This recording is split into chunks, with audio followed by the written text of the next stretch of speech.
Kim died from pneumonia, but there's the first coroner's report that said that she died.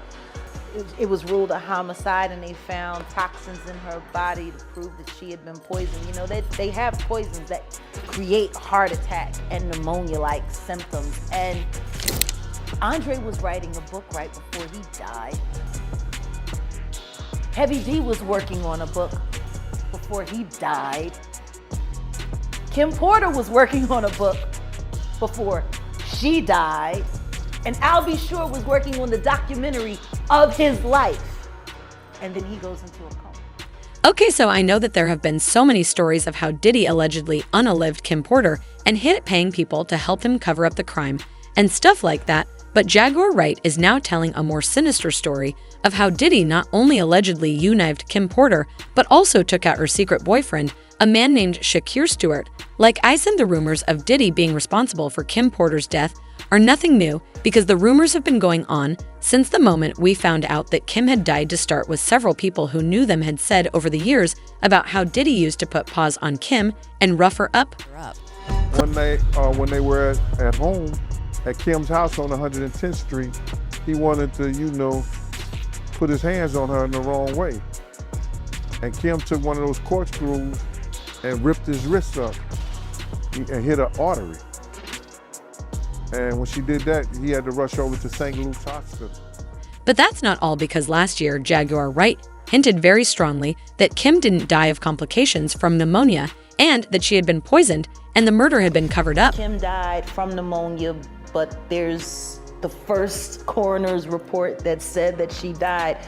It was ruled a homicide, and they found toxins in her body to prove that she had been poisoned. You know, they have poisons that create heart attack and pneumonia-like symptoms. For some reason, people didn't really take notice until Cassie filed her lawsuit, alleging that Diddy had been cruel to her during their 11-year relationship. At first, Diddy tried to dismiss Cassie's claims, saying she was just after his money, but then just a day after the lawsuit was filed, he decided to settle with her. Before the case even went to trial, he didn't even wait for the ink to dry on the court documents before paying Cassie off. This made him look really guilty, because Diddy had never been one to settle or pay off someone's accusations against him. Not only did he settle, but he also hit Cassie with a non-disclosure agreement, NDA, which means she can never talk about the situation again. This move backfired, as it convinced people that Diddy had a lot of skeletons in his closet. It looked like he settled with Cassie because he knew that if the case went to trial, those secrets would come spilling out, so people started putting two and two together after the lawsuit and starting to realize that the truth had been right in front of us the entire time, like when Diddy posted this video of Cassie hiding from him under a blanket. Baby, yo, babe.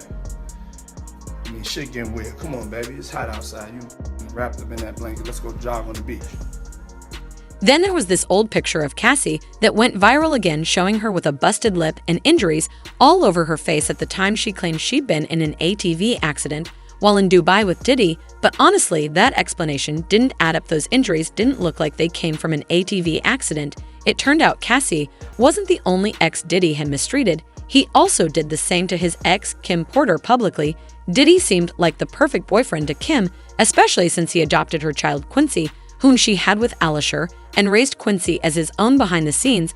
Though it was a different story, Diddy was allegedly violent toward Kim, hurting her badly. Their relationship was on and off most of the time, and during one of their breaks, Kim started seeing a man named Shakir Stewart. Diddy was furious about this, and when they argued, he beat her up badly, even breaking her nose. Now Diddy has gone to great lengths to protect his image, and you can barely find a trace of the incident on the internet.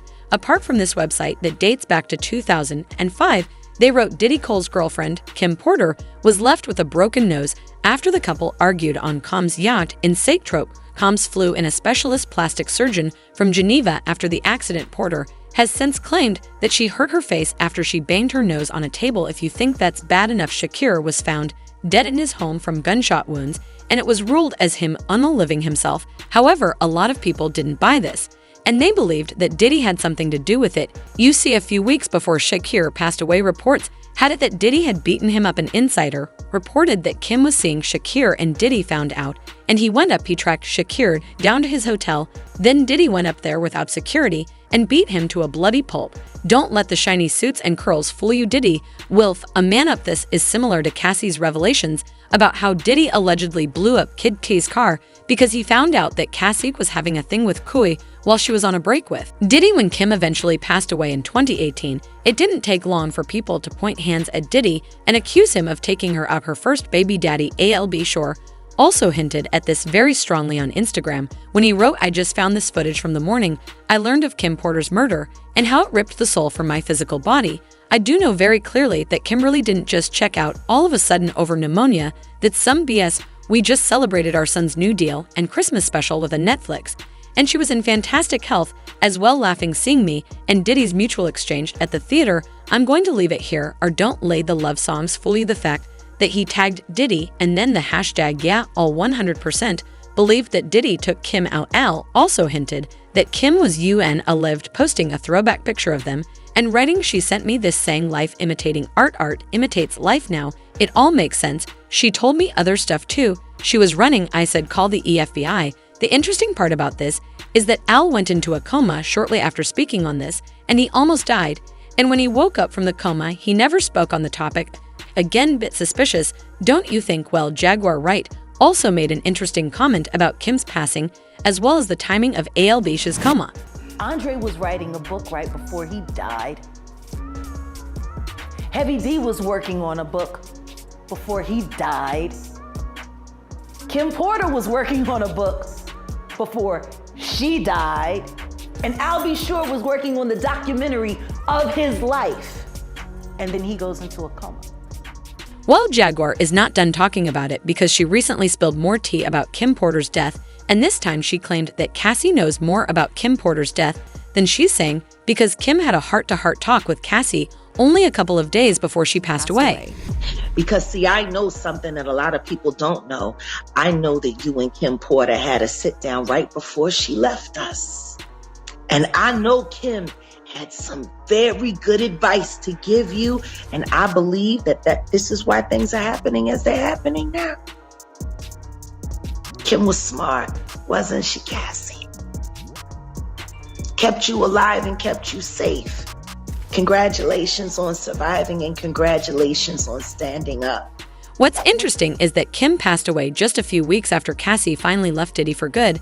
So what did Kim tell Cassie? It's possible Kim gave her something to hold over Diddy, enabling her to finally leave the relationship. It's hardly a coincidence that Cassie decided to file the lawsuit the day after the 5th anniversary of Kim's passing. There were also reports suggesting that Kim Porter's family believed Diddy might have had something to do with her passing, as they didn't think she died from pneumonia. Her family was even seeking legal advice about possibly filing a wrongful death lawsuit against Diddy. This was all before Cassie and the other lawsuits, so it wasn't about seeking attention or clout. A source leaked the information and claimed that the reason the family chose not to file a lawsuit was that they had allegedly been contacted by the FBI. The source said they all have been contacted by the FBI, and 3 family members and 6 friends have been interviewed already and have been told to stay quiet, according to Kim's ex. Cassie told lawyers upon filing her own lawsuit against Diddy that she had information about the death of Kim Porter, and she has proof of the reason why Kim was murdered. That's not all, because we also have the allegations that there is a lot of cover-up over Kim's death, and this anonymous person claimed that when Kim passed, there were questions about the manner in which she died, if they are going to say that it was pneumonia and that she passed peacefully in sleep. Then why was there blood located on Kim's pillowcases and also a slight trail of blood on the bedroom floor that led to the bathroom? An insider mentioned that Kim had actually passed away in the bathroom and was strategically placed on the bed where she was found hours later. Plus, there's the strange allegation that the doctor supervising her was handpicked by Diddy and no one else was allowed near her. The insider concluded with also the last call Kim made was to 911 at 2:43 a.m. But Kim was found passed away later in the morning around 11 o'clock a.m., according to Kimora Simmons. If that wasn't suspicious enough, the initial coroner who performed the autopsy on Kim had a hunch something was off due to some unusual toxins found in her system. However, he was suddenly replaced, and the new coroner concluded she died from pneumonia. Adding to the drama, the first coroner, who had raised concerns, conveniently died under natural causes, which sounds very fishy. So not only did Diddy allegedly unalive Kim Porter, but he also allegedly took out her boyfriend And get this, Jaguar Wright is claiming that wasn't the first time that Diddy took out his partner's side piece, allegedly. In addition to having a bad temper, Diddy also gets very, very jealous whenever his exes try to move on. According to Jaguar Wright, Diddy allegedly unived Misa Hilton's baby daddy. Misa is Diddy's first baby mama, and Diddy got jealous and angry now. In case y'all haven't been keeping up with the latest gossip, there's been talk for a while now about Diddy's first son, Justin Combs, possibly not being his biological son. Rumor has it that Justin's real dad was actually Diddy's former bodyguard, Anthony Wolf Jones, who passed away in 2003. The relationship between Diddy and Justin's mom, Misa, has been shady from the start. Reports suggest Diddy met and started dating her while she was still in high school and a minor while he was in his 20s. I've always wondered a couple things. Was Diddy messing with Misa when she was in high school? Yeah. Okay. So my math is about right. 15, 16, they started messing around. Okay. And Diddy's definitely older than her. Right. So y'all can do the math on that. So we just solved that for you. Back then, Misa already had an eye for fashion, which caught Diddy's attention. He arranged for her to assist on a music video for the group Joe to see, but it turns out that was just an excuse for him to get closer to her, and it didn't take long before they started dating. However, things quickly took a turn for the worst. Diddy was reportedly super controlling and cruel toward Misa. His behavior extended beyond control, as he was also cheating on her extensively. He had numerous women he was involved with, and he didn't even bother to keep his affairs discreet. Everyone around them knew he was unfaithful, and his blatant infidelity added to the strain on their relationship. Despite his own rampant cheating, Diddy couldn't tolerate the idea of Misa talking to another man. When he found out she was involved with someone else, he lost his temper and put paws on her child. It's the hypocrisy for me. You know, she thought Puff was messing around. I guess like she started talking to the dude from EPMD. He came to see her, and Puff beat up till she got up under the, beat up literally till she tried to run up under the car. Wow. It seems Diddy's pattern of cruelty extended to most, if not all, of the women he was involved with, which is just appalling. Now, let's circle back to the report suggesting Diddy might not be Justin's biological father. Misa gave birth to Justin in 1993, and there have long been rumors about her infidelity with Wolf while she was with Diddy. Gene Deal touched upon this in an interview, and although he didn't explicitly state it, he dropped strong hints that suggested this possibility. Do you think that Diddy is actually Justin's father? I wasn't there, you know, but I make empty windows like, damn, how your son look like your best friend? If he like it, I love it. It's people that said that he looked like Wolf, but I wasn't there. Okay. And by Wolf, you mean Anthony Wolf Jones? Yeah, Anthony Wolf Jones. Yes. If you're wondering why people would think this, it's because Justin bears a striking resemblance to Wolf, and there's no denying this. I mean, just look at them.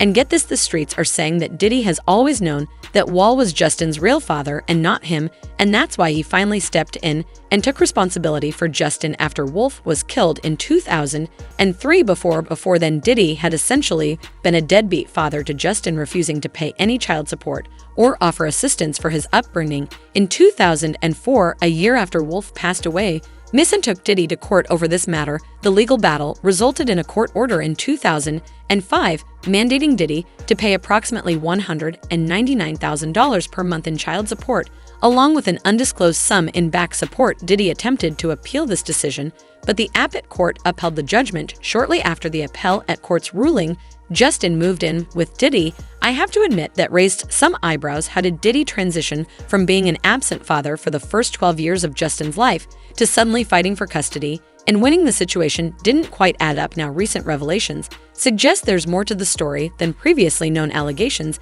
have emerged regarding Diddy's potential involvement in Wolf's death, adding a new layer of intrigue. Some speculate that Diddy may have had a hand in Wolf's demise. According to reports, Wolf had a dispute with Big Meech of the Black Mafia family BNF, which escalated into a dead confrontation, resulting in Wolf's death. When you really think about it, a shootout between Big Meech and Wolf doesn't quite add up. Typically, those kinds of conflicts happen between rival groups, but in this case, both Big Meech and Wolf were close associates of Diddy, so they were definitely not enemies. Rumors started swirling that the fight might have been staged. Allegedly, Diddy had put out a hit on Wolf and supposedly asked Big Meech to take care of it, but the connections between Diddy and Big Meech run even deeper than mere friendship. There's speculation that they were involved in some shady and potentially illegal dealings together. One particularly eyebrow-raising claim came from the fourth woman who accused Diddy of Sa. She alleged that Bad Boy Records was actually funded by Big Meech and the BMF, and they've used the label as a front for money laundering. Allegedly, of course, the court document said at the time Mr. Combs had many connections to Michigan, including among others to the Black Mafia Family BMF, a drug trafficking and money laundering organization that is rumored to have seeded Bad Boy Chile. The details just keep piling up. But that's still not all, because Diddy's former bodyguard Gene Deal also hinted that Diddy allegedly took Wolf out, or that Diddy knows more about Wolf's passing than he is letting on. Wolf is the one who brought me back into Bad Boy, or brought me back into Bad Boy, because I was there before Wolf himself. Wolf's mother let me hear something that the the drug enforcement, prosecutor from Atlanta, that Puff told Meech, go ahead and do what you gotta do, when him and Wolf and them was beefing outside. I heard Wolf say out of his mouth, I'ma show you them niggas ain't It that. does seem like the drug enforcement was keeping an eye on BMF, which potentially put Diddy in their crosshairs. As well, there were also issues brewing between Diddy and Wolf at the time despite their past friendship. Diddy allegedly set Wolf up. From what we've learned about Diddy in the past couple of weeks, Alumni doesn't exactly come across as someone who handles conflicts, while his tendency to resort to violence and aggression seems to be a recurring pattern. According to Gann, that's precisely what happened in this situation. Diddy allegedly started stirring up trouble between Wolf and Big Meech, ultimately leading to the argument that escalated into gunfire, resulting in Wolf getting hit. I knew he was building up the atmosphere between Meech and Wolf to go at it. Do you hear me? Wolf get killed by two kids from BMF.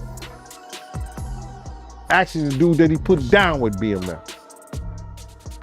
That's some seriously shady territory. There's speculations circulating that Missa might have had knowledge of Diddy's alleged involvement in Wolf's demise, which could explain why she waited a decade before pursuing child support legally. It's definitely a question worth pondering. Interestingly, Missa hasn't always kept quiet about Diddy's character. Earlier this year, when Justin got into a D and was arrested, Missa went on an Instagram rant against Diddy. She didn't hold back, calling him out over the DUI incident, hinting that there's more to their relationship that meets the eye. Missa slammed him on Instagram, writing, "I'm not with none of that reality TV, is when is enough enough.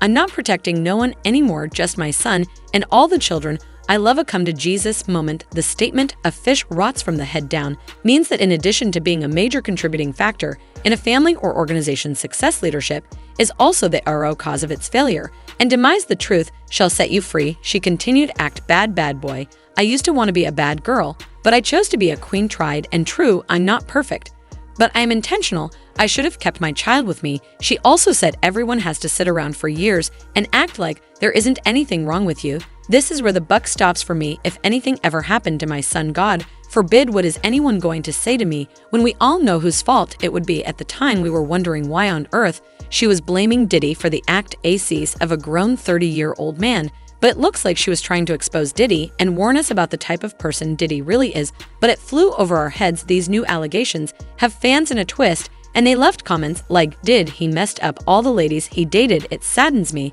that these ladies got into his arms. I hope ladies like Young Miami will learn from this." How many of you all remember Shakir Stewart? He was allegedly good friends with Kim Porter until he was threatened to stay away not long after he unaged himself in his home with his wife and kids. Present kids say is lucky to be alive. And during one of the many breakups between Kim and Diddy, she began talking to an employee of DeJam named Shakir Stewart. Diddy was irate. Apparently, she ends up with a broken nose, and Shakir ends up dead by unaliving himself on May 4, 2008 Diddy birthday. Only Kim would know who did it. This is some insane drama. But y'all drop your thoughts about this in the comments, then check out this next video.